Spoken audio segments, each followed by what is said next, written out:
Donc, Rémi Fortier a commencé à exister parce que je suis allé sur le site de Fake Name Generator et puis j'ai randomly generated an identity. Alors, l'identité en question, male, French, Canada, voici les 3 éléments.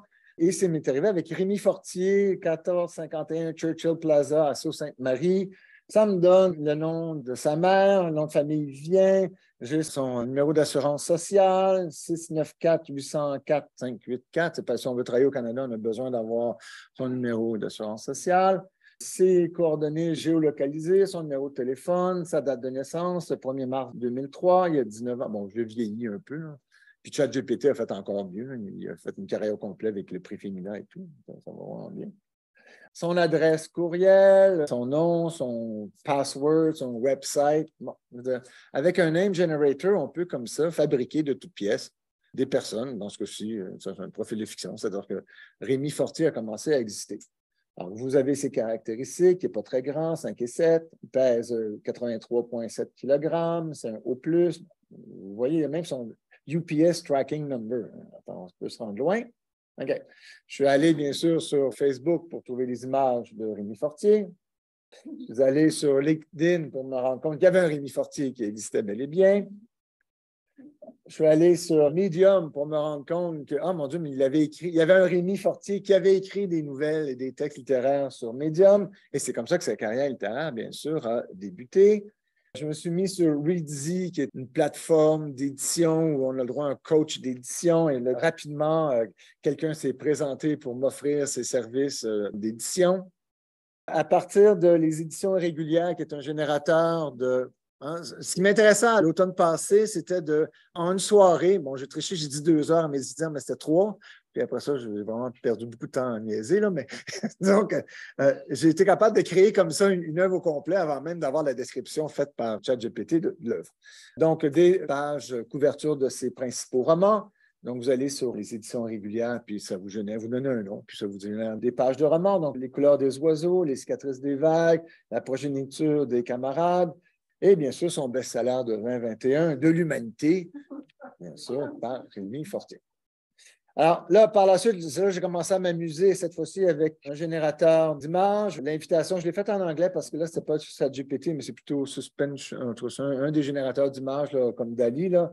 In the manner of Truman Capote, the writer Rémi Fortier poses for a photographer on his upholstered leather sofa, a glass of red wine in hand, his round glasses on his nose and purple slippers on his feet in his modern-style living room. Et celle de droite correspond à peu près. Rentrer Truman Capote on a sofa pour voir l'image, la référence photographique. C'est très proche, c'est incroyablement proche. Moi, ça m'a fait rire pendant au moins 3 minutes. D'autant plus qu'en plus, on voit que la forme humaine est complètement décalée. Là, j'ai continué. Bon, mais Rémi Fortier, a Caucasian middle-aged writer, is writing his latest novel on his kitchen table, surrounded by birds at dusk. Ou encore, Caucasian white-haired writer is writing his latest novel on his kitchen table, surrounded by birds at dusk, with in the background a gray wolf, while in the background a gray wolf is waiting. Mais là, je n'ai pas trouvé de gray wolf, mais bon. Donc, ça vous donne une idée. Bon, on peut comme ça, bien sûr, générer de façon rapide et efficace, non seulement une identité complète, un nom, bien sûr, mais des représentations de soi, des pages couverture de ces romans. Et avec ChatGPT, je peux par la suite dire, pouvez-vous me décrire le contenu du roman De l'humanité de Rémi Fortier, donc d'avoir des descriptions et de créer comme ça, en fait, le but de mon intervention aujourd'hui était de vous parler des profils de fiction puis de l'identité flux, donc cette identité qui est définie en fonction des réseaux sociaux. C'est-à-dire que si on prend la distinction développée par Ricard en soi-même comme un autre entre l'identité ipsée et l'identité memté, hein, l'identité ipsée, c'est moi, je sais fort bien qui je suis d'un instant à l'autre de ma vie, même si je peux avoir une barbe, ne pas avoir une barbe, avoir vieilli, et ainsi de suite, avoir 3 enfants, ne pas avoir d'enfants, et ainsi de suite. L'identité memté, c'est l'identité que l'autre me reconnaît et qui m'institue avec mon numéro d'assurance sociale, par exemple. Donc, toutes les manifestations de mon identité reconnues par l'autre. Mais c'est clair que sur le réseau, sur Internet, avec les plateformes et évidemment les possibilités qu'on a, avant même la production automatisée d'identité et tout, on peut, sur Facebook, je peux me faire passer pour, par exemple, Éric Lin, qui n'existe pas, mais qui existe. Et donc, j'ai créé comme ça, moi, un pseudo, un avatar, qui est Éric Klein. Vous allez sur Facebook, je n'existe pas, mais Éric Klein existe. Avec ces données, bon, ben ça, c'est une forme d'identité flux, c'est-à-dire que ce n'est plus ce que je suis en moi-même, ce que les autres me reconnaissent, mais les marqueurs de mon identité et de ma vie tels qu'ils permettent de m'identifier sur un réseau social.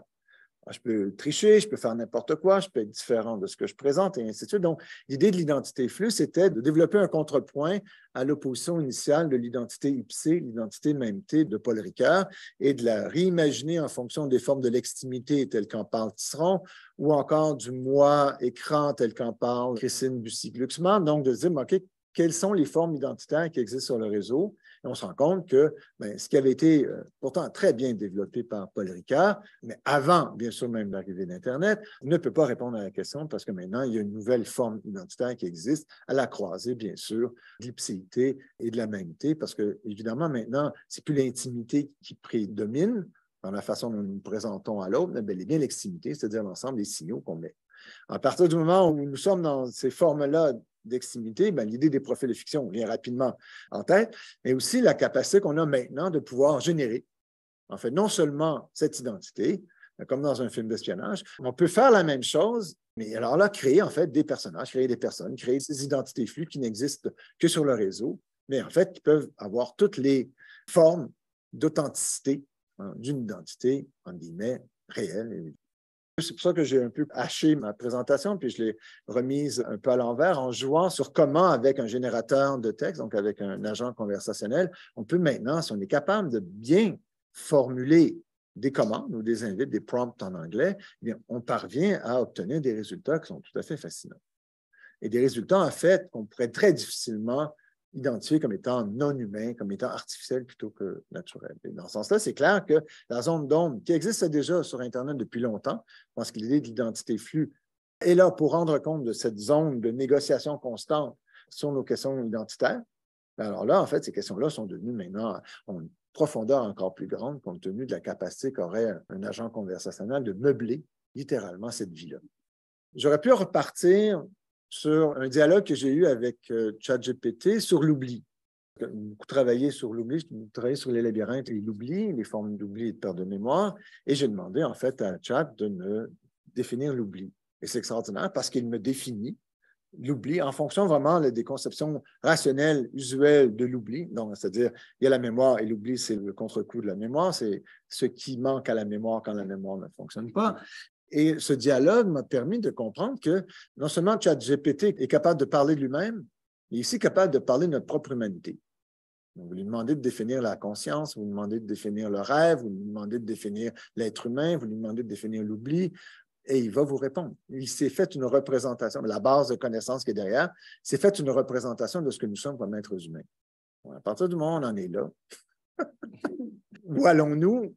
Je ne sais pas, mais c'est clair que il y a une nouvelle réalité qui a fait jour. Tout comme en 1994, il y avait une nouvelle réalité qui faisait jour, qui était celle d'Internet. C'est-à-dire que tout à coup, il y avait un monde virtuel qui se mettait à exister et qu'on pouvait habiter si on voulait, même si au départ, c'était un monde qui était essentiellement textuel, il n'y avait pas d'image, c'était lent. Là, maintenant, évidemment, tout ça s'est accéléré et complexifié. Et donc, ça, non seulement on traite de l'image, mais on traite aussi de l'image mouvement et même maintenant, on produit de l'image mouvement de façon artificielle. Donc, pour moi, il est clair que les agents conversationnels sont une étape tout aussi importante que la création d'Internet a pu l'être dans les années 90, du moins en termes de commercialisation et donc de participation à la vie active et à notre vie de tous les jours. Voilà.